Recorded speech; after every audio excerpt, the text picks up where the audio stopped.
All right. Uh, Hello, everybody. Thank you for joining us on our We Are All Essential Information Zoom. This is typically an introduction to our network and maybe welcoming some of the new members. And if you are a new member, of course, we're going to discuss some of the things, but we'll leave him to the end. We do have a special guest here today, Vaillant, who's a tremendous dedicated freedom warrior out of Alberta and doing his best to educate people about the important legislation that actually already been passed here in Canada. And unfortunately, most people have no idea about it, first of all. So we need to definitely do what we can to spread this message far and wide. So if you're watching this replay, please share this as much as possible so more people can, first of all, learn about what's really taking place in our country. And then, we might discuss some of the strategies by the end of this presentation, or at least some suggestions how we all can navigate within this new legislation that's been passed, and what are the real ramifications, and of course, focus on the positive potential solutions that maybe we can figure out together as a community. And this is, I believe, maybe of course ongoing conversation. So as you're going to be sharing this with other people, we strongly encourage you to have those conversations in comment section or in person or anything like that. So without further ado, Ron, you have a floor. If you have a presentation would you like to share, we can give you a screen sharing option as well. Just let us know. Otherwise, please introduce yourself. Yeah, very good. Well, hi, everyone. Glad you're doing your work out there. Everyone seems to be rising to the occasion all over across Canada, so that's good. And we're all getting to network with each other, so that's fantastic. Who here knows anything about UNDRIP at all? Is this new to you? Okay, we got one hand up. How many other hands? Who else knows about UNDRIP? Couple? Okay. Most people in Canada don't know. Now, really, UNDRIP is just another attack angle by the UN to destroy our country. And it's all under the umbrella of UN Agenda 2030, which falls under UN Agenda 21 for the 21st century. Stephen Harper and the Cons, the Conservatives, voted in UN Agenda 2030, September 27, 2015, while the election was going on. And no Conservative MP has told you about it, I'm sure. But anyhow, so the thing that we're dealing with is one angle, and it's a really big one. It's probably the most important piece of legislation in Canadian history. But it's also been impacted in BC 3 years ago, and I'll tell you about it. So anyhow, UNDRIP, the first two letters are UN, so the United Nations. It's their declaration. And the rest stands for the Declaration on the Rights of Indigenous Peoples. This is a 25-year in the works document. It's right here, 25 years for this little thing, okay? And all the experts, they say, well, all the experts have brought about this document. The thing about UNDRIP is that they talk about Indigenous peoples, but they don't have a definition of who Indigenous is. Keep that in mind. And at the UN, there is no definition either. So this is all by design. And okay, so what happened was, in 2018, a bill was introduced called 262 by Romeo Saginash. He's an Aboriginal lawyer. He was part of the NDP for 2 terms, I believe, and now works for the UN. It was his private member's bill to basically have Canadian law in alignment with UNDRIP. That had passed the House of Commons, and it was Brave senators who were blocking it. So when I went up in northern BC, that was from Vaillant, McBride, Prince George, all the way north and all the way east, I ran for the People's Party of Canada there. And that's where I learned about UNDRIP. I learned it from my campaign manager, who was super savvy. And I also learned it from another fellow who had another issue that was going on that no one knows about, where 1 million acres of land was given to various Indian bands, but that's a whole nother story. But anyhow, so I learned about this, and he's the one who gave me this document, okay? And so I read it, and then Article 26 is what caught my eye. A lot of it, you read it, you say, yeah, I agree with that, I can see that, or whatever. But when you really drill down into it, then you realize that there's far greater ramifications, because ultimately the UN is really good at political doublespeak, right? Like if you go and read UN Agenda 2030, that's my son trying to call me. Just give me a second here. Hi, I'm on a Zoom call, Chris. Hey, sorry. There's Yeah, just the most recent code that was sent to you. Okay, all right. Okay, bye. Okay, bye. I just got to send him a code. So, No problem. Where was I? Okay, yeah, it's all double speak, okay? Like if you go look at Agenda 2030, need a code, okay. Okay, sorry. If you go and read UN Agenda 2030, then you will find that it sounds pretty good and you can agree with a lot of it. But when you understand what they're really talking about, you end up seeing that it's kind of the opposite of what you might be thinking, right? And I should end that. Okay, so Article 26 of UNDRIP states that the indigenous, and we don't know who the indigenous is because there is no definition, states that they have the rights to the lands and territories and resources to which they have traditionally owned, occupied, or otherwise used. So if they say they've used it, they can claim it now, and it's their right, okay? Now the thing to remember is that in 2019, 3 days after the federal election in October, Horgan and the crew there, they adopted UNDRIP for BC.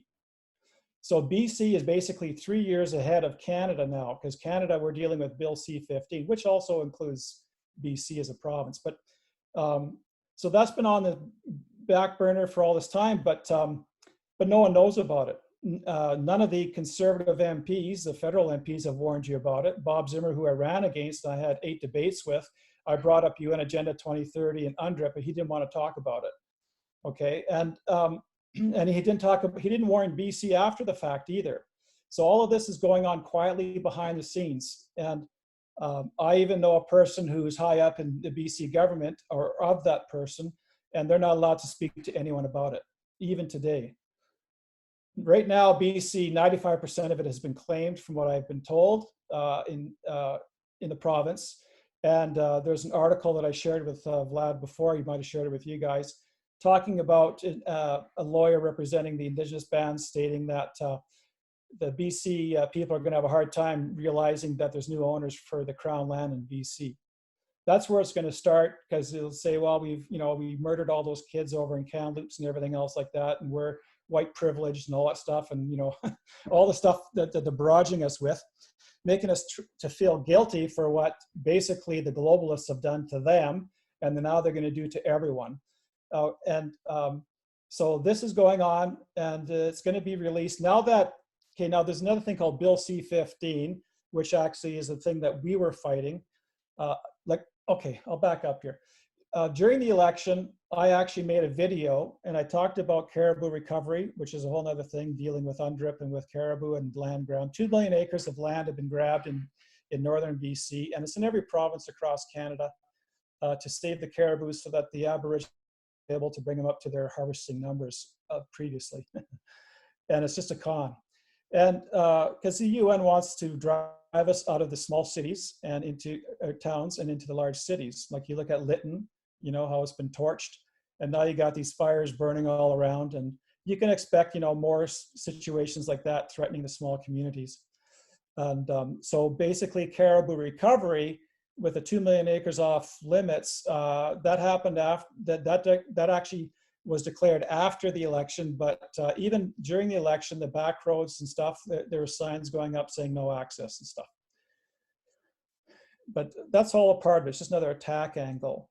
So anyhow, so Bill 262, like I was talking about, got killed because it didn't have royal assent. It didn't pass the Senate. There's brave senators who were blocking it, and once the election was called, it killed the bill. So then I was doing a video for the throne speech. That was at the end of 2020, and there was a one-liner in that throne speech. And by the way, I've got a video on the throne speech on my YouTube channel. You should watch it because you're going to see things that you won't see anywhere else. Just go and start at 2 minutes for a surprise. I made a little surprise for you guys, and then go at 3 minutes on, and you'll see where kind of this stuff is going. But there was a one-liner saying that they're going to reintroduce the bill for UNDRIP. And I made an emergency broadcast video. It got good traction, and people reached out to me on that. And we started working together. And basically, they wanted to reintroduce this bill, and they did right away. And they wanted to have it completed, or passed, the Senate by the end of June, when the recess happened. We got on their case, and then in an unprecedented move, they fast-tracked everything to have it passed the House of Commons by April 22nd. And the way it goes is that there's a first reading, there's a second reading, and they vote every time. And then it goes to a standing committee, and they go and talk about it and make amendments, and then it goes for the final vote. And so what they did is they actually had the standing committee go ahead of the second reading, and they shortened it and everything else like that. And I managed to record it, and then I got Romeo Saginaw admitting that there is no definition of UNDRIP, of Indigenous in UNDRIP or at the UN, and that our Supreme Court is already making their decisions based on UNDRIP because of all the other UN stuff that has already passed that we don't even know about, okay? So anyhow, we fought hard. I sent a letter to Cindy, she's the one who started this group called Concerned Citizens of Canada. They're over in Ontario. It's called C-cubed or whatever, C3. And they were trying to fight all this stuff. And so with her help, we managed to go ahead and send my letter to all the MPs and senators, outlining all the problems with UNDRIP. And I sent that to Vlad. So if you guys want to see that, you guys can. And if you read that, it basically shows you the real issues that are going on. And when I was in the standing committee, I watched it, and no one was really bringing up these issues, like big, huge issues. And the conservatives were, there's two of them who were on there. One was the vice chair. They had some concerns, but basically the conservative line is this one about free, prior, and informed consent. They don't get into all these other big ones. It's just totally unreal. So they make it look like they're opposing it, in a sense. And I think those guys were concerned about it, but they were just kind of really clued out as to really what's going on. I don't think they see the big picture because they're kind of in the Borg, you know what I'm saying? They're partly responsible for bringing all this UN stuff in. And so they can't really, see the forest well. But anyhow, it passed the House of Commons, and then very quickly it passed the Senate. And that is just a mind-blowing. And then it had royal assent, and now it's law. So basically, if you want to learn about it, go look at Bill C-15. Look at number 5. That's the whole thrust of the bill. And that is that Canadian law will be based on the 46 articles of UNDRIP. And that's where we're at now, basically. It's really kind of baked in the cake. We're done, really. Where it's going to head, though, is that they're using the Aboriginals right now, or the native bands and everything else, as a proxy, very much like COVID is a proxy to bring in all the lockdowns and all the authoritarian, so that people can go along with it, right? But ultimately down the road, I have a video called The Most Important Video You Will See for the Future. It's a white icon video. It's 8 minutes long. If you watch that, that's where we're going. And that's basically the Pope's encyclical called Fratelli Tutti. And that is talking about Catholic social justice in a sense, and basically that you'll own nothing and be happy. Really, that's where it is. And that if a person has private property, they're selfish if someone else comes along and says that they need it. So if someone comes along and says they need your house, and they're maybe in a worse state financially than you are, then they would have the law back them that they could take it. And really what you see going on in South Africa right now is where we're headed. You see all the people going and robbing and looting the shopping centers and taking what they need. That's the whole point of Fratelli Tutti, and where we're going with UN Agenda 2030. If you have need of this earth's goods, you can go ahead and take it from others. And unfortunately, that's where the situation is at. So UNDRIP is just another attack angle. I think it's going to work in conjunction with the Great Reset. With the Great Reset, I think we have to basically comply, just like we have to comply now with getting the jab, right? There'll be all kinds of pressure put on you to go ahead and to surrender your property and everything else. But if you say no, well then, then they'll have other means to take care of you, I suppose. But still, I think it's better to say no and go down fighting that way, right? Just like you'd say no to a jab now, and if they forcibly give you one, well, that you've done what you could, right? So whatever the Great Reset doesn't take care of, I think UNDRIP will. And yeah, so there we are. We're in a really big mess, and I told people to leave Canada. But then where do you go, right? And I just actually listened to a video today that was sent to me from UK, and they're saying that North America, as in United States, Canada, and Europe, are the ones that are going to be depopulated the most and have the hardest hit, Australia, New Zealand type, right? So some people are thinking going to Central America or whatever. I don't know. I mean, I don't think I'd want to be a gringo when the Great Reset happens in those countries. So it's a tough one. And I guess basically myself, I'm going down with a ship here as far as I can tell at this point. You never know. I might have to jump on a boat one day. We'll see. So that's basically that. Okay, well, as far as other parts in UNDRIP, okay, I'll I'm also tell you some other ones because Article 5 you want to watch for. And it sounds good when you just listen to it. It says that the Indigenous peoples have the right to maintain and strengthen their distinct political, legal, economic, social, cultural institutions while retaining their right to participate fully, if they so choose, in the political, economic, social, and cultural life of the state. So they're basically a state within a state. They can do all of their own stuff, have their own institutions, their own laws, their own everything. Well, if they choose to participate into Canada. And that's basically how the reserves were set originally. They would have their own little kind of a nation. But the Indigenous peoples can actually, we can't think of it like what has happened in Canada with reserves, because there's no talk of reserves in this document.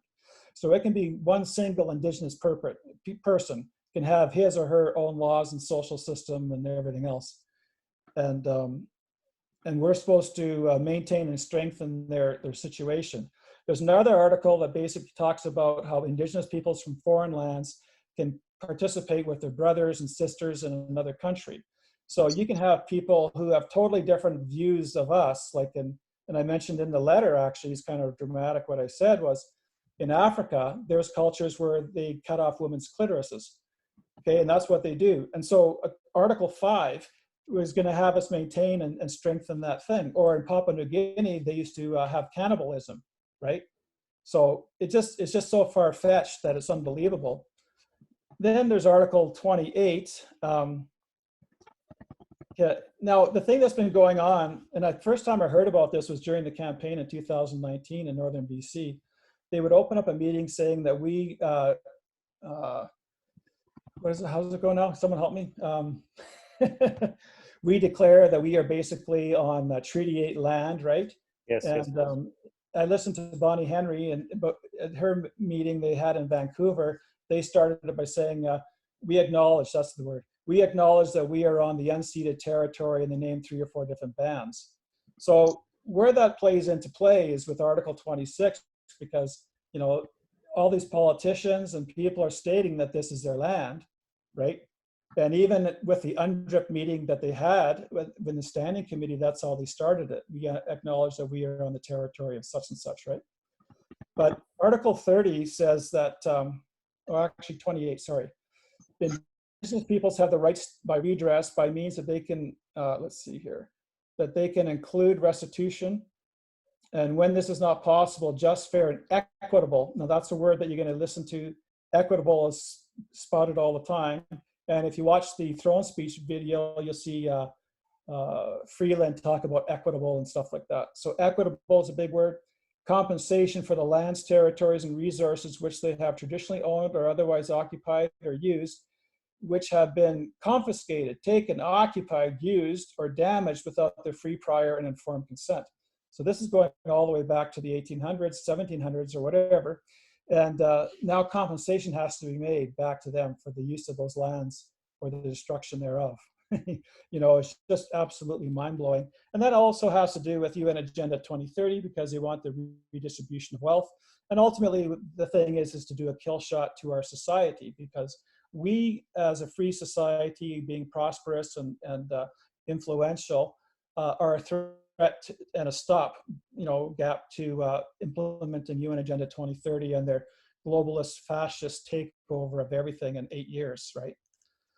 Article 30 states that military activity shall not take place in the lands or territories of Indigenous peoples unless justified by a relevant public interest or otherwise freely agreed with or requested by the Indigenous peoples concerned. Now, the UN wants to disarm individual people with their small arms treaty. They also want to disarm countries as well. And that's the way they're going to do it, right? they're just going to say, no, you know, the Cold Lake base, you're not allowed to go and fly your jets and do war games and stuff. And on it'll go. Yeah, Article 36 is the one that talks about, you know, indigenous across nations. I'll read it. Indigenous peoples in particular, those divided by international borders, because the UN doesn't want to have international borders and nation states, obviously. They have the right to maintain and develop contacts, relations, cooperation, including activities for spiritual, cultural, political, economic, social purposes with their own members, as well as other peoples across borders. So we have a thing called the Global Compact on Migration that was written by, help written by Hussein, the Muslim immigration minister at the time from, where is he from now again? The guys who are doing the pirate stuff over in Africa. From Ethiopia? No, I forget. Somalia. Yeah. I was thinking of Somalia, yeah. And in Somalia, that's Sharia law over there for sure. Yeah. And it's just a hellhole over there. But anyhow, so right now with Canada signed on to this thing that he helped create, Global Compact on Migration, not immigration. So anyone can come into Canada now and say, I'm here, and we have to take care of them, basically.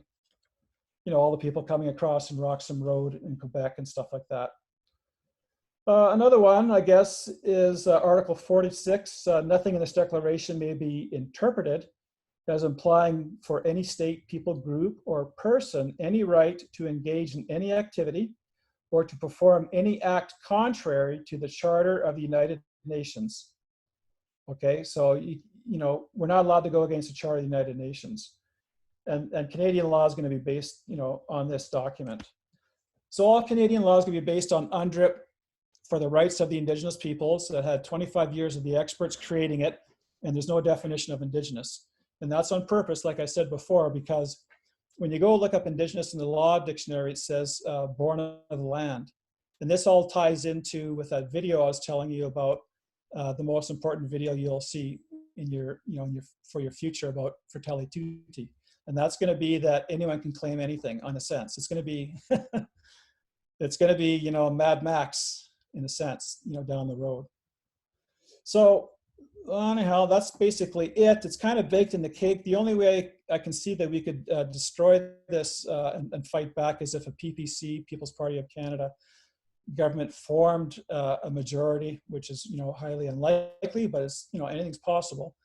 And then they could maybe try and roll it back. But it's such a big monster now that, and even if they did do that in BC, as a province, they've adopted, you know, UNDRIP.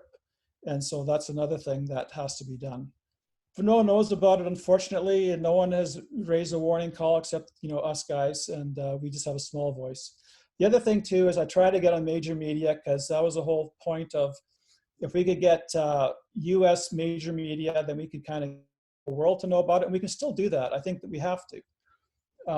You know, we're kind of baked in the cake already, but over there, it's not as far advanced in different countries, so we could help them, right? But we need to get on major media, and it flies over everyone's heads because it's too wild, you know. And that's basically about it. I guess if you have any questions. It's too wild, but we have enough history examples where this happened, you know, in long time before. Obviously, in Bolshevik Revolution, you had all these amazing farmers that all their land was confiscated, they were murdered. Okay. And then, you know, more recently we have, you know, South Africa, the you know, white farmers being almost like an open season on them there, right? Uh-huh. And then in Cuba, like it's going on right now. You can own a house for whatever reason, and then the government comes, it's like, this is not your house. This person gonna leave now, and this is their house. And so this is happening. So it's definitely not unprecedented, unfortunately. And I know you're right saying that for Canadians, it's just very hard to even bear the understanding of that. Well, yeah, you tell people this and then you just think it's too far out. It'll never happen. It's too, you know, that's just political posturing or whatever, right? I'm the same. So with you, go 1 second, and then you go next. With your understanding so far, with how they kind of been rolling out, what would you say the timeline would be for them to really kind of go all in on this? And like you said, BC probably will be the first province, or maybe they try to implement it across the Canada before they roll out across Canada? Or Yeah, well, the in your way I best looked at it, understanding? yeah, is that BC was holding back, I think, from letting anyone know because they didn't want to have a big uprising of people. It was all kept very quiet, all hush hush, going on behind the scenes, and then until C-15 passed. Now that C-15 is passed and has royal assent, I think everything's going to be accelerated. So in BC, you're going to find, you know, the different Indian bands asserting their power now, just like you had in Lytton, where they had that chief saying that they don't want any trains going by now because of it caused too much distress for the people, right? And so it's all there now. I think it'll start rolling out fairly soon, like more in BC. I think it's going to be little pockets of things, you know, here and there and everywhere. So it doesn't grab, you know, frontline news, I'd say. And, you know, what has to happen now in the federal legislation is that you're going to have the new laws created that will be in alignment with UNDRIP. Because just because UNDRIP is there now as a document doesn't mean that's automatically everything in there is going to be done. It has to be done through our politicians and their subcommittees and groups and whatever they got going. So they have the go ahead now, and I'm sure that the politicians, not so much, they're on recess, you know, they're, you know, traveling around and stuff and doing campaigning, I guess, but their groups and, you know, especially with the Liberals, they're going ahead with all of this. So I think it'll be fairly quick. I think by this time next year, it'll be, you know, kind of well known. People will start knowing about it. And I think it's going to be the Crown land first, because people can go along with that. When I bring this up to people, say, oh yeah, we'll give them the Crown land, you know, we stole it from them, right? And and then from there, it'll be their land, right? When it's not so nice, right? So yeah, I think it'll be the next year, you're going to see some big moves. Okay, are they all That's going? just my guess. I mean, I don't know. No, of course, I get it. Yeah. I can see this here in Ontario. I think way back when the lands become land title qualified, where a lot of the land here is pretty well owned by the government. So I started noticing something like that a long time ago, in terms of a lot of individuals, basically in terms of the property rights, in terms of like owning land. I've only run across one case that a person can honestly say that personally. And in Quebec, virtually the entire province is owned by the state personally, and no one really owns the land on their feet, and like legally and everything too.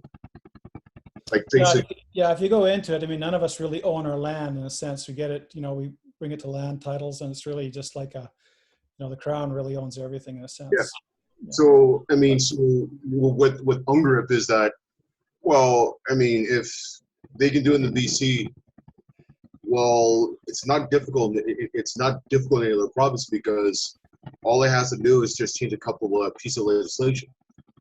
Like, and I try to tell people. I mean, I'm not saying it's not serious, but I try to tell individuals this: you don't own the land underneath it. Well, it's my land. It's like, no, just don't pay for it then. Yeah, then what? No, it is that problem. Yeah, for sure. Yeah, and I try to tell individuals that. But can you imagine like all the trillions of dollars that have been spent building up all the infrastructure of Vancouver, as an example? Yeah. And now all of a sudden you're going to have new landowners and they want reparations. I mean, it's just going to be chaos. And, you know, I think that when people start to lose that, you know, their lands and everything else, they're going to start, you know, losing it. Yeah. And that would be a justification for the UN to come in, because that missing and murdered Indigenous report that they put out there basically states it's an imperialistic genocide. And so that right there by itself is enough to bring in the UN. It's all set up. It's all a big con, right? But what you mentioned about South Africa, that when Nelson Mandela was president of the United States, became president of South Africa, but it was a funny thing that happened, that this sort of land reform sort of happens haphazardly during that time, where like I can walk into a person's house and say, I'm in this house based on need, and you can't do nothing about it.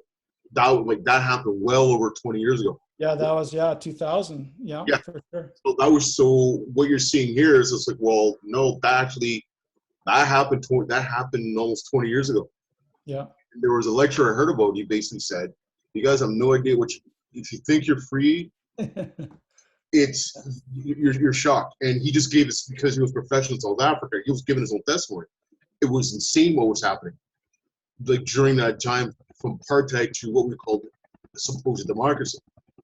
Yeah. First, Well, you have to also realize that Mandela was also a plant in there, and those guys to bring it along, that whole thing. So they had their Truth and Reconciliation Commission for, what was it, 10, 15 years or whatever they had. Canada is doing it again because they had it before, but they're doing it again now. But the defense minister of the government there a little while ago stated that we've had enough truth and reconciliation. Now is a time for justice. That's another UN papal buzzword, and that's not good for us. So the justice that was enacted was that they went ahead and changed their constitution so that the black folk there can take the white farmers' land, and because they stole it from them before in the past, right?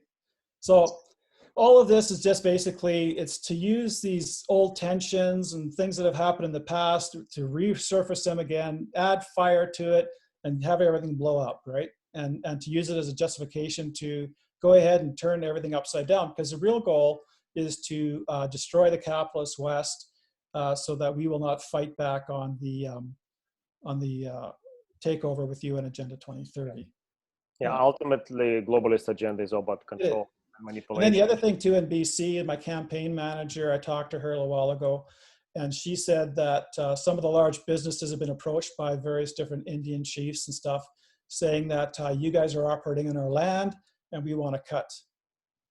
And then she said there was something else that was floating around saying that people can voluntarily give their land back to the different tribes, whatever the bands. So, you know, these things are all going on behind the scenes, and that's what you want to keep your eyes on, these small little things.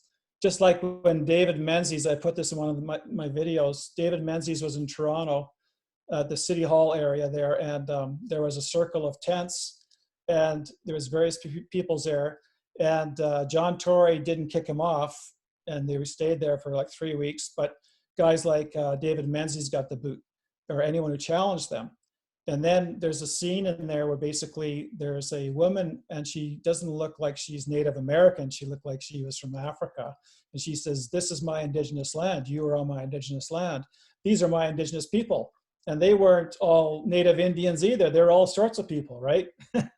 And she looks like a kook, like crazy stuff, right? Andrea, she also mentioned some people in Vancouver area who are doing the same, taking over or whatever.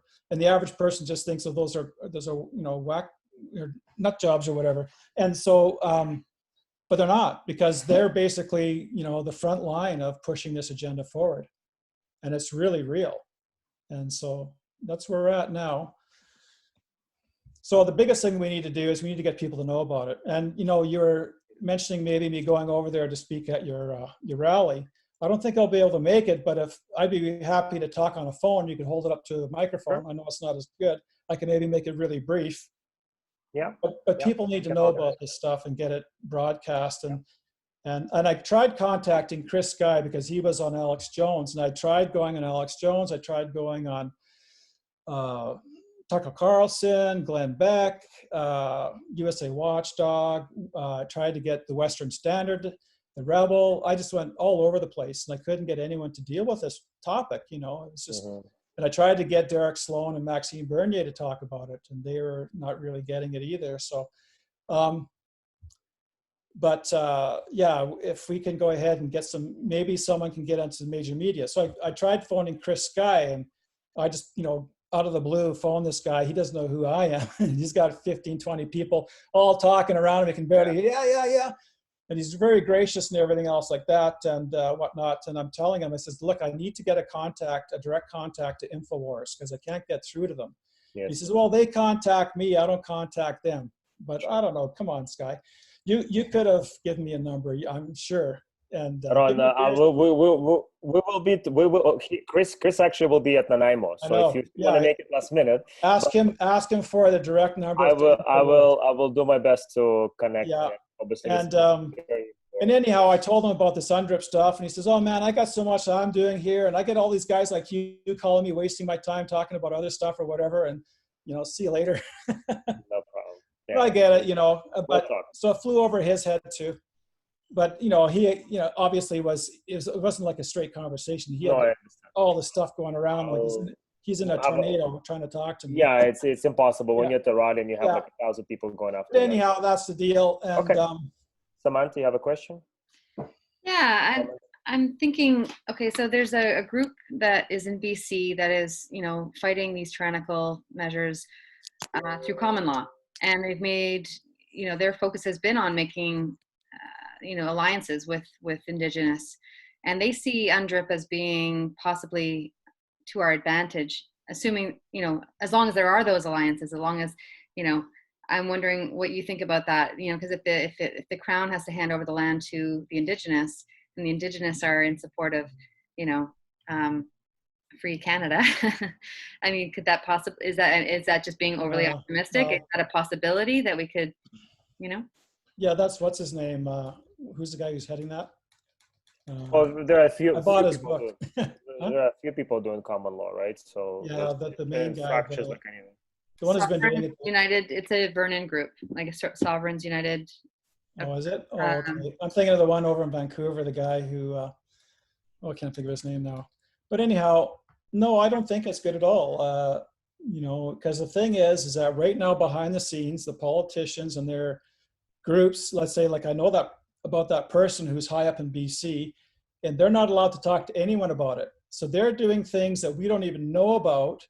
And but they're basically giving it to all the various different bands that are doing that right now. So from there, it's going to be, I think that they're going to be played too, because a lot of the people, not every Native American guy or woman or whatever is in favor of this. It's just the power players who are going along with this, right? And so they're going to play the UN agenda. And so it's not going to go good, I don't think. Okay. Yeah, so the common law thing, the only way the common law thing can really work is if you're willing to use military force, I think. And that's why I don't think it's really viable. I applaud it, and I put lots of videos on my channel on that, educating people, and also, what's his name now? Yeah, probably associated with the Vernon group. But yeah, so you basically have to have military force to do that, and you're going up against a world cabal to do, you're going up against the UN and everything. So on a conversation of, obviously politicians who supposedly supposed to represent the interest of regular Canadians, obviously not, passing this legislation, what's the, if nothing else, just even to bring awareness, to do like a national referendum and actually, get people to vote, just regular people on this legislation and the merits of that. I mean, it's a big undertaking, but if we have majority of Canadians that actually don't agree with this, and then we maybe can apply real pressure on the political force to listen to the people. Yeah, exactly. Well, that's why I really wanted to get some mainstream action and get people knowing about it. Because if people realize that they're going to have new owners underneath their properties that they're paying all that money for, then they might rise up and you might wake them up. Yeah. To me, that's the biggest thing we have to do right now is we just have to wake up the average Joe six-pack or whatever. Yeah. So he doesn't watch his football game and maybe spends a little bit of time understanding what's going on and getting angry about it. And from there, I guess, they would, start putting pressure on these politicians and letting them know, put the fear of God into them. Yeah.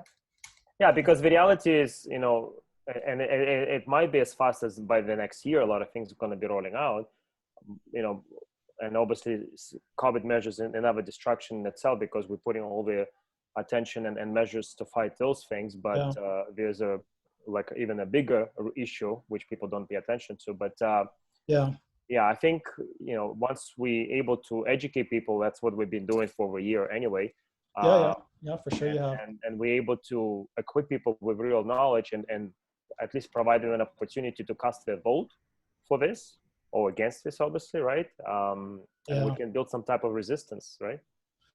Well, I think, you know, as much of a long shot as it is, and that's why I ran for the PPC, because I saw that as the most important election of our lifetimes, and probably in Canada's history, because I could see what was going to happen, all, you know, and all the craziness that would ensue afterwards.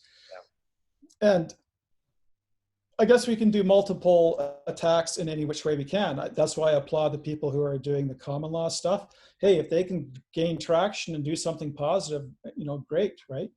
Or people going ahead and going to the politicians' homes and you know, making them, you know that, you know, be careful, and what you're doing as well. And then also the PPC working within the system to try, and I think that's the most viable way if we can get past the rigged voting system somehow. I don't know how we can do that, but because if a PPC could gain some major traction there, then we would have a national voice on all this stuff, even if we just had a few people in there, right? And yeah, so I guess, you know, everyone needs to, you know, grab a gun and start shooting in whatever way they can, because it's getting very serious, as we all know. Mm-hmm. Yeah. All right. Just for those that are catching the replay, and even those that are jumping on a little bit later in the call, there's been quite a few links dropped in the chat. I will be sure to save this chat if anybody wants it for the replay, wants links from the replay. And yeah, and if you have any questions, please do put them in the chat. And you can save a chat yourself, guys, as well. If you click on the 3 dots before we finish, maybe don't do it right now because I'm sure there's other things going to be posted, but before we finish, you can click on 3 dots at the bottom and you can save the chat yourself. So then you can have it directly, but otherwise we can email it to you. Okay, Vlad, have you put in that article that I sent you in regards to the land's going to be given over to the native bands? I put in 2, there's one from the Campbell River Mirror, and I put in the CBC article. Looks like it's more New Brunswick. Are those the 2? Yeah, yeah. How do I get to the chats here? I did it last time, but I don't remember. Bottom of your screen toward the middle, you'll see chat. Just click on that and you can scroll up. Are you on a laptop? Okay, yeah, laptop. Yeah. Okay, I see it now. Okay, did you also put in my letter that I wrote, that I sent to all of the, I don't see it here. It'd be good if you inserted my letter that I sent to all of the MPs, because if you read that, then you'll be able to, you know, it's kind of what I already said already, but sure. It's, I think what we can do is we can do like a mass email to the all mail list that we have. Okay. With all the links, with your letter, as well as yeah, maybe a link to the replay of this. We can host it like on Facebook and Instagram and whatever. Yeah. Okay. There's also like my YouTube channel. It's under my name. Yeah, we'll include that as well. And there's a fellow who actually did the same thing that I did in Canada, because I'm the guy who I think who led the charge in Canada, unless there's other people I don't know. But this guy did it in Papua New Guinea, or not Papua New Guinea, in New Zealand. And I'm just trying to find the video here. And man, was he crucified for it too. He got attacked, you know, not physically, but in every other way. And basically he lost his job on account of it. It's called New Zealand UNDRIP. It's from 2 months ago. That is crossing the Rubicon, that guy. And he also lost his marriage on account of all the pressure, and now he's left New Zealand. You might want to watch that video, because that kind of goes into a little bit more of what we can face. Yeah, for sure. Yeah, that's a good video to watch as well. Okay. Yeah, I put your YouTube channel in the chat as well. Okay, yeah. So, your email is quite long, so I think I won't put it in the chat, but we will definitely send out an email with all the links and that letter. Okay, yeah, good, yeah. And, you know, spread it around. And I think if you can get it, if you guys know influential business people, high-powered people, lawyers or whatever, yeah, get them to know about it. Because right now, really, it's all it's been is just us, you know, lower end of society. Average folks. Simon, you the low players, you know, we're not the high-power political people, eh? No, I get it. Simon? Yeah. Hi, Ron. I have a question for you about the First Nations. So when schools receive information from the ministry as far as guidelines that they have to follow, at the bottom of each of those emails, is a clause or a sentence that says First Nation, this does not apply to federal and First Nation schools. So I was thinking that that would potentially be a way for schools to avoid some of the restrictions and policies that the ministry is trying to push on us. So you're telling me that, or what you're suggesting is that that First Nations groups have been completely compromised, and that they're working essentially in line with the government. I can't say completely. I'll say that they definitely have their people in place, in certain areas for sure. Right. I can't say everyone. I don't know. Do you see any element of First Nations groups? Because ultimately, what they're supposed to be about is, and preserving our world and leaving the planet in better state than where they got it. For our children, this belief that we're supposed to do something good on this planet. So are there elements, do you believe that there are elements of First Nations, powerful elements within First Nations groups that could align with the interests of groups like ours? Well, I suppose. But they're definitely, there's a major thrust to go ahead and use them in order to do this whole UNDRIP thing, right? Right. I don't think that they fully realize that they're going to be ripped off or manipulated like they have been in the past, in a sense. Like the hood's going to be thrown over their eyes too. I think they have to be the most skeptical of all of us, because they've had this happen to them over and over again. But they're not, unfortunately. That's why so many of them are, jabbed. There's a more African, because the Tuskegee experiment is more recent, and you have a lot more outspoken people. And unfortunately, First Nation, it's just, I think most of them being. There's actually another article, I could probably find it, and that is talking about the Black folk over in Eastern Canada, and saying that they have been unfairly treated, and that they're to have givens too. Mm-hmm. So there you can see it kind of spreading beyond. It's going to be everyone except for the European class, because the European class is what they have to get rid of. That's what they want to do. So yeah, it's all just a big con job. I don't know what else to say, really. I think the biggest thing is to get people to know about it. So your meeting that you're going to have on the 24th, really, UNDRIP is the biggest untold story ever. And it's all going on behind the scenes. And as other countries realize that they're in danger too, because Obama said that they were looking at UNDRIP back in 2015 or whatever it was, or 14. It's all going on behind the scenes, and people have to drill down in their countries to see what legislation and what kind of meetings have been had, of these people, because they're not going to tell you about it until it's like in Canada. It's like this, it's happened in Canada, no one knows about it. And so it's up to us now, I guess. Obviously the Conservatives aren't going to do it. Yeah. Dermot, do you have a question, comment? Yeah, I was just going to comment on what Simon was talking about with regards to the natives. I think they don't understand. They're having a wool pulled over their eyes on this, and I think they're kind of happy to think that they're actually getting something out of all of the oppression they've been facing over the years.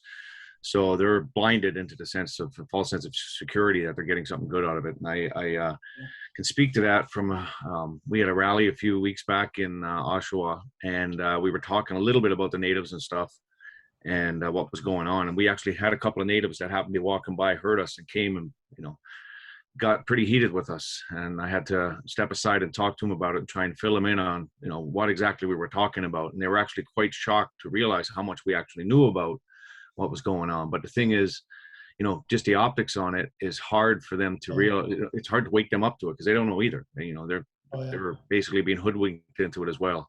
So I think that's it. Ron, just out of curiosity, where are you from? Alberta. Alberta, okay. Because I did see you do something on UNDRIP a few months ago, I think it was, for the first time. And I know you mentioned that there was another person, the New Zealand UNDRIP. Anyone else you know that's speaking out about this? That's got a bit of a platform. That's just, Well, Mark Friesen, I mean, I got Mark Friesen onto it, and he's been saying a lot of it. So he will bring. He talks about it in all of his town halls. Yes. And I was in BC in Kamloops there, and I ended up speaking at Salmon Arm. But Mark would have done it anyhow. So Mark's been really good. Yeah. Other than that, I don't know. I mean, Canada's a big place, and there could be all kinds of other people raising the alarm, but I just don't know about them. I almost can bet my money that nobody else is doing it, because I mean, I traveled. I would say so too. Yeah. Yeah. Unfortunately, I think you one of the only few. Well, I think I broke the story. That's how Yeah. And I was afraid for my life, actually, because this is for all the marbles, right? Oh, This is huge. And I remember speaking in Prince George at the Chamber of Commerce, right? And we were having a debate between all the different candidates, and not one person came to me and talked to me. Not even to say hello or nothing. I was like the plague. That tells us something right there. Yeah. Oh yeah, totally. I mean, I think one of the things with the politicians is it's so huge and so hard to understand it that they're afraid to touch it because they don't understand it.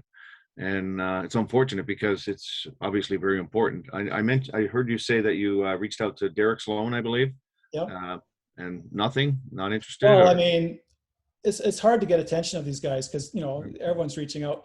So I sent a letter because I get the Derek Sloan messages, and I said, you got to really start talking about UNDRIP here because this is for all the marbles. And then the letter came back. It was the secretary saying that Derek knows all about UNDRIP and that he's voted against it, and it's all good. But he never said one word. And all the times he was talking about the pastors and their freedoms and blah blah blah, when this thing is just a monster, right? So I was pretty upset that he didn't do anything about that. And then I even sent another email saying, look, David Menzies is willing to interview me, and this is before the vote too, even. And but Ezra basically wants him to interview an MP on it, and the only MP that's going to even talk to him is Derek Sloan or maybe Maxime Bernier, right? And so that didn't happen, and unfortunately it didn't happen because I thought if the Rebel would catch it, catch that story, then the U.S. would catch it. Alex Jones would catch it, and then it'd go farther beyond that, and then we could bring it to the mainstream, right? Okay. So none of that happened, unfortunately, and it's not that hard to understand. Look, I mean, all you have to do is go look up Bill C-15, look at number 5. It tells you what the thrust of the bill is. Go and look at the 46 articles of UNDRIP are down below. Just read even one. Just read number 26 and just interpret it for yourself. It's that simple. And but the conservatives, they can't really touch it because they can only act like they're against it because they're the ones who brought in UN Agenda 2030, and that's what this is all about. Their hands are in the pie, right? Yeah. So okay, so I guess the call to action is obviously to spread this wide and far so more people can see this presentation and educate themselves about UNDRIP, and you just said how basic it can be. I really believe it's very important to have this conversation and just to empower people not to be ignorant. You can hear constantly politicians say, oh, this is a complicated language, let me break it down to you. Like they literally treat us like imbecile children, right? So I think it's important for all of us to learn there's a basic language. It's not that complicated, and as long as you have a willingness to do it, you can figure it out. And we need to share this with everyone. And I do believe we need to have a national referendum. I can hear it now. So, going along with this thing, this is what I really need to do, and that is like during the election, I would make 30-second little commercials, talking about the PPC and what they're going to do. I need to make a 30-second UNDRIP thing. I can share it on social media and people can get it real fast. So I guess that's the project I got to do. Yeah, no, that would be fantastic, and we can share it for our platform and yeah. Yeah. Okay. Yeah, it could be a little teaser type of video that links to something. Yeah, you could do that. Sure. Yeah. Right. Something to grab their attention, to know that there is something that they need to be aware of, and then obviously that can be directed to more. And it seems like I should have done this a long time ago, but I've been so deep in the trenches, you know, trying to influence, you know, MPs and the standing committee, and, you know, and still trying to live my life because I don't get paid to do this. It just costs me money, like all you guys. And yeah, so I was hoping that we could stop it on the MP level, you know, that we could educate them enough that they could see that they're going to lose everything themselves. No, I think if nothing else, what really showed in the last year and a half, that we can't really count on any politician. You know, there's really like a handful, not even one full hand, right? If anything, and even those people are very careful in what they're doing. So well, it's a political minefield, isn't it? Right? Yeah. So I think we definitely have to do all the work we can to spread this across the country, and everyone needs to know about this. And I think there's enough people, like you mentioned, there's a lot of people that invested into this country, right? And ultimately into the future of their children. And we know for most people, that's the kind of the pressure point. And we have to know what's the pressure point. Like what kind of the Canada do you want your kids to live in? Exactly. That's where, you know, having a little video that could be sent out to the different CEOs of major companies and stuff. But a lot of those guys are kind of in bed too. You have to know which, like if it's a private company, then you might have a better chance, right? But if it's one of these big corporations, well, they're into the soup mix too. For sure. We also have seen that with COVID measures, you know, like who doesn't speak at all out, we know they've been bought up. Like it's is so Derek Sloan going to be in your thing this Not weekend? on the 24th, no. If anyone has his ear, ask him how come he hasn't warned the people of Canada about UNDRIP. Yeah, I'll see what I can do. Yeah, and let I me just know. got his phone number yesterday, so. I want to know, because I mean, yeah, I know Derek's going to be here in Calgary pretty soon, but I'm going to be in BC then. So, oh well. And I should Can be. I ask a quick question? Yeah. I'm just wondering, because Ron said he's from Alberta, does Kevin Johnston know about this? Yeah, I contacted him a long time ago about it, and then we were going to do a show. And then he got sidetracked with all, you know, other kind of stuff. So he knows. Maybe I'll email him and put some pressure on him, because I do listen to him, and he has a good audience. He has a good reach. Terry, that's a good point. Yeah, I have his phone number. I could phone him. Yeah, I'm sure. Yeah, please. Have you as a guest. So how did you get out of jail? What's that? How did you get out of jail? I just know that he is out of jail. Oh yeah, I don't know how he got out, but he was in there for 7 weeks. He had to agree to the conditions, or he played guilty. Oh, okay. So yeah, I should phone him too. You know, I'm in a kind of I still think we should fight, but I'm kind of, you know, I've kind of run my course. I'm kind of tired. No, I understand. Well, that's why we do what we can to raise more with us to stand up, because we're going to need more numbers for sure. Yeah. You know, there's obviously a certain percentage of people who are very active, and the other people just kind of tag along, and that's fine. But we do have a great core group of patriots, and a lot of them are actually on this call, and it's great to see, like literally the whole country is represented on this call right now. So okay, good. You know, I'll give him a call tonight here, see if you can pick up. Yeah. On that note, I'm good buddies with Ed Jamnisak. Ed Jamnisak is one of the guys who's a producer, so I can reach out to him. I'll do that right away after the Zoom. Okay, sure, yeah. Yeah, so we can get you in the kind of show, no problem. He has a good amount of audience as well, and then I'll message Rebel News. I mean, Rebel definitely should feature this and interview you. Find out why they didn't have me on. I mean, come on, I know more than any politician. Okay. Oh, well. We only can ask a question and see what answer will be. Well, I can see Ezra in the sense that it's a really big hot potato, and he doesn't really know too much about it. And you know, if you get a MP, then you know it's more legitimate. Sure. But whatever. No problem. Anyway, we'll see what we can do, Ron. Okay, very good. If you want to influence people, use that article from the Mirror. What was that called? Who said that before? Yeah, you mentioned it. Yeah, that was me. I shared it in the chat here. The Campbell River Mirror. Campbell River Mirror. Yeah. Use that. That's powerful, because that totally validates that it's not just some guy like Ron Vaillant in his basement or whatever saying some crazy stuff, right? Like, you know, it's because it's all hidden behind the scenes and everything. And so that's right, you know, that's mainstream news.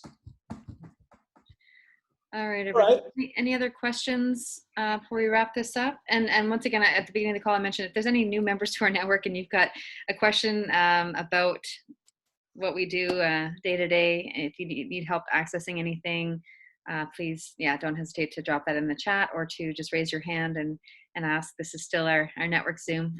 Thank you so much, Ron, for everything you shared today. It's definitely very new to me, and I think many of us here. Canada. Yeah. Yeah. Oh yeah, it's a bombshell. I wanted to share a thought, and thank you, Ron, for everything you're doing and what you just shared. I also had no clue about this. I was thinking about First Nations from a completely different perspective. In fact, I was thinking about how with everything that's going on, they can be used or they can be aligned with in order to change things and, maybe push things in a different direction. And a part of me still feels that way, still feels that, their belief system, their core values, or what their core values used to be, aligns so closely with where we want our society to go towards. And if we can tap into that energy and maybe inform them, be able to get through to them, like knocking on doors and finding I don't know exactly what the approach would be, but finding a way to take this legislation and everything that's being put in place and turn it on itself. I don't know. I just thought it's something that's worth sharing. I'll let Ron respond. Sorry, and then I'll give my. Yeah, there was. That reminds me. I was going to mention this earlier. And in 2019, I went to a fellow. He had hired me originally into pipe fitting back in 2015, and he's a really nice guy, Aboriginal guy. But you wouldn't think it though, but he is. Anyhow, I was telling him about the PPC and how I was going to run and stuff like that. And he says, "Ron, I'm way more connected than you are," and he is. And because he's in the oil and gas industry, he's high up and stuff. But anyhow, he said that in 10 years, we're taking Canada back.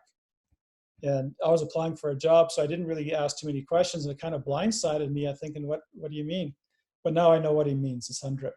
And so these he's thinking it's a great thing. And I think a lot of the top people there are thinking it's a great thing. But when people start losing everything and start shooting Indians like in the West, then it won't be so good either, right? It will be really Wild West. Yeah. The wild, yeah, it's going to destabilize Canada so much. I mean, it's just unreal. Yeah. So when they see that, though, sorry to interrupt, but when they see this vision that's being rolled out onto all of us, they must also realize that they're going to be hanging with the rest of us. That's right. They need to see that. Right. Because they don't care about the Indigenous or whatever. They just basically, it's a global takeover. And all the Muslims, the Muslims aren't going to treat them very well when they gain power. Kimberly will go next. I just want to mention a couple of points what Simon was saying. Like the reality is the sustainable development and globalist agenda, and then they don't want us, they don't want humans, right? Like they're pushing depopulation agenda, one child family, all this bullshit, for them the world that they want to create, and again, I was on the environmental movement myself until COVID happened, and then you wake up to pretty much everything being a bullshit and lies. But the reality is that's like the world that we're envisioning doesn't include us. And that's a harsh truth for most people to realize. Oh yeah, no, that's pretty wild. Kimberly, go ahead. I just want to add a little tidbit. Sure. I live here in Campbell River, and there's a gallery, an Indigenous gallery here. We've gone in there, and I'm sorry to tell you, everybody, we're just as sold out as everybody else because everything in there is not made by the Indigenous. It's all imported from China because we tried to buy something in there a few years ago. The band leaders are all bought out like everybody else. The poor, the regular Indigenous people, they're not getting the money. It's the band leaders. And I'm telling you, everything in that store was from China because we asked. Because I was trying to find a souvenir when I didn't live here. Everything was from China. China. Yeah, there's one economy we're all supporting, that's for sure. Okay, well, we passed the hour. I really appreciate everybody's time, and obviously, Ron, thank you so much for your presence and your Okay. knowledge and your dedication. And your Thank you guys for doing the work you're doing. And let me know if you want me to speak or whatever on the phone or something. I don't know. Yeah, I would love to even give you 5 minutes, kind of, share with people. We definitely can get you on a phone call, and we're going to definitely share this wide and far, and everybody else who's watching this replay, please do this. Technology has power. George Soros supposedly was saying that, the internet is the greatest invention, is also the worst invention, because they invented to control us, but at the same time, we're able to spread the information very fast.